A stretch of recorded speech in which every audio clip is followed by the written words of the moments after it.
आपने कला की जिस प्रकार से मुक्ति सुनाई कथा, कहते हैं कि हे ऋषिवर, ये उन दो नदियों के प्रभाव से हुआ था। कृपया करके उन दोनों नदियों के बारे में भी हमें बताइए। अच्छा, दो नदियाँ कौन सी हैं? एक कृष्णा नदी, और कहते हैं कि साक्षात भगवान श्री कृष्णचंद्र जी महाराज का शरीर जो है कृष्णा नदी के रूप में परिवर्तित हुआ था। वेणी नामक नदी भगवान शंकर का शरीर है। दो नदियों के बारे में बताया। वेणी नदी जो भगवान शिव का शरीर है, और कृष्णा नदी जो भगवान कृष्ण का। और कहते हैं इन दोनों नदियों के संगम का महात्म्य श्री ब्रह्मा जी भी कहने में असमर्थ हैं। क्योंकि आपने पूछा है तो इन दोनों नदियों के मैं बताता हूँ। कहते हैं ब्रह्मा जी ने सदा पर्वत के शिखर पर यज्ञ करने का निश्चय किया। एक बार सभी देवता भगवान विष्णु और शंकर जी सहित यज्ञ की सामग्री लेकर उस पर्वत के शिखर पर चले गए। महर्षि भृगु आदि ऋषियों ने ब्रह्म मुहूर्त में उन्हें दीक्षा देने का विचार किया, और इसके बाद उन्होंने श्री ब्रह्मा जी की पत्नी को बुलवा भेजा। वो बड़ी आहिस्ता से आ रही थी। अच्छा, इस मलवंतर में ब्रह्मा जी की पत्नी का नाम त्वरा था, त्वरा।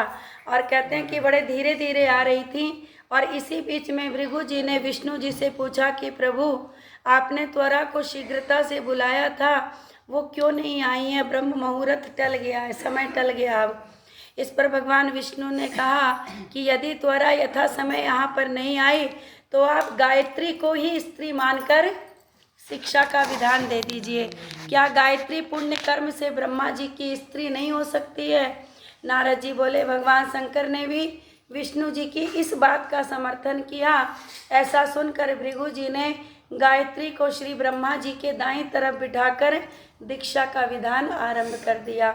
और क्या, हाँ, और ऋषि मंडल गायत्री को दीक्षा दे ही रहा था, उतने में उनकी पत्नी त्वरा जो थी वो यज्ञ मंडप में आ गई। श्री ब्रह्मा जी के पास में गायत्री को बैठा देख करके ईर्ष्या से क्रोधित होकर त्वरा ने कहा कि जहाँ अपूज्यों की पूज्या होती है और पूज्यों की अप्रतिष्ठा होती है, वहाँ पर गरीबी, मृत्यु और भय, ये तीनों हमेशा रहते हैं।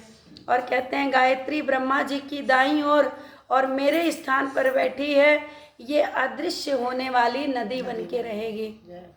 और बोले कि आप लोगों ने बिना विचार किए मेरे स्थान पर इसको बिठा दिया, इसीलिए अब आप दोनों भी जड़ रूप में नदी बन करके बहेंगे।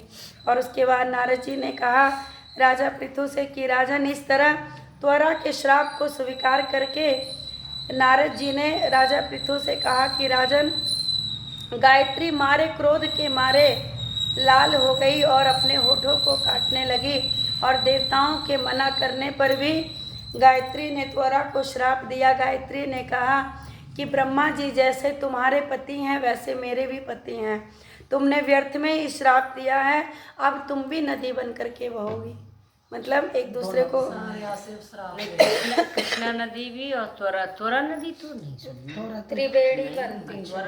अभी पता चलेगा। नारद जी ने कहा, तब तो देवताओं में खलबली मच गई। त्वरा को दंडवत करने लगे कि देवी, तुमने जो ब्रह्मा आदि सभी देवताओं को श्राप दिया, उस श्राप को वापस कर लो। इससे यदि सब जड़ रूप नदी बन जाएंगे तो निश्चय ही ये तीनों लोक बच नहीं पाएगा, क्योंकि ये श्राप तुमने बिना विचारे दिया है, अब तुम इसे वापस ले लो। त्वरा ने कहा कि देवतागण, आपने यज्ञ के आरंभ में गणेश का पूजन नहीं किया था, कमी यहाँ पे आई थी और इसीलिए ये विघ्न उपस्थित हुआ है।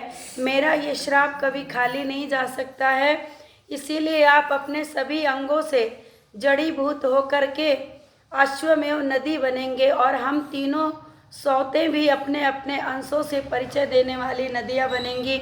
नारद जी ने राजा पृथु से कहा कि त्वरा के वचन को सुनकर सभी देवता विष्णु शंकर आदि अपने अपने अंशों से नदी बन गए। भगवान विष्णु के अंश से कृष्णा नदी बन गई और भगवान शंकर के अंश से वेणी, ब्रह्मा जी के अंश से कुमुदवली नदी। और कहते हैं सभी देवताओं ने अपने अंशों को जड़ बनाकर वहीं पर्वत के ऊपर नदी के रूप में फेंक दिया। और कहते हैं उन लोगों के अंश से अलग अलग नदियों के रूप में बहने लगे और देवताओं के अंश से हजारों असंख्य पश्चिम में बहने वाली नदियां छोटी छोटी उत्पन्न हो गई। गायत्री और त्वरा जो हैं दोनों पश्चिमी वाहिनी नदियां एक साथ होकर के बहने लगी और इन दोनों का नाम सावित्री पड़ा। श्री ब्रह्मा जी ने यज्ञ स्थल पर भगवान विष्णु और शंकर जी की स्थापना की। दोनों देवता महाबल और अतिबल के नाम से विख्यात हुए। राजन कृष्णा और वेणी नदी की उत्पत्ति का ये वर्णन जो मनुष्य सुनते हैं उन्हें गंगा दर्शन का पुण्य प्राप्त होता है। बोल गंगा मैया की जय हो।